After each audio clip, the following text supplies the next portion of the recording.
So I do have a gentleman here. His name's Ken Kiefer. He's been helping bring smiles to the Make-A-Wish Foundation since the late 90s. Granted over 300 wishes. I think it's like 380. This is the guy right here that I'm telling you about.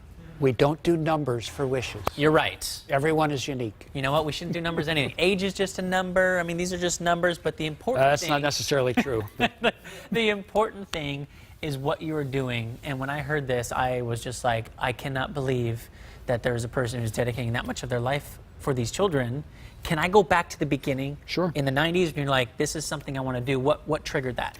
I volunteer a lot, and I had 3 children who were all very active athletically, and I waited until the youngest graduated from high school in 1997. And I had more time because I knew I wanted to be a Make-A-Wish volunteer, but if I did it, I wanted to do it.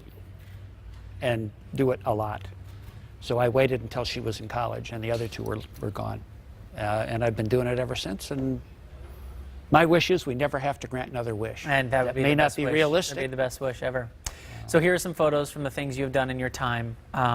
You still had, I mean, when you started, an everyday job. So how did you balance this with the chaotic I life? used to be a lawyer. Yeah, okay. And I'm retired, and my partners didn't particularly like all of the lack of billable hours that I had, but I didn't really care. Right. And I could kind of make my own schedule. So which is convenient. So I did.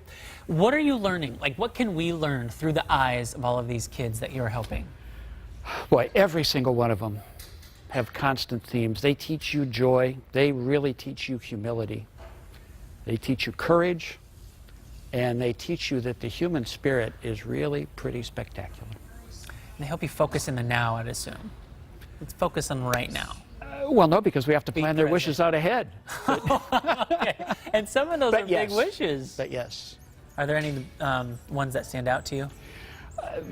I can't. Which of your children do you love the most? But I can't. But I will tell you, we just had a spectacular one. I was at the airport at 12:30 on Sunday night, meeting a Wish family coming home. We're coming up on Passover. We're coming up over Easter. And so the young man who went to Disney World in Florida with his family was named Messiah. And how perfect is that? That is beautiful. Well, I heard the story, and I just wanted to talk to you. And I mean, obviously, I'm no one, just saying thank you so much. I know you already know all that. But, you know, Make-A-Wish Foundation is such a great organization. We've got that local chapter right here. Do you have any words of wisdom for, like, you're in it, you can see what they need? Like, what are some of the biggest, is it hours, man hours, volunteer, what would it be? Volunteers are the most important thing. Okay. Every week a list comes out, and some of them, it takes a long time to get the number of volunteers to grant them, and that tears my heart out. Yeah. So we need more volunteers, and boy, do you get paid back. Yeah, beautiful. Well, thank you so much for everything you're doing. Ken from Gig Harbor, we love you and we thank you so much. Thank you. All right, back to the desk.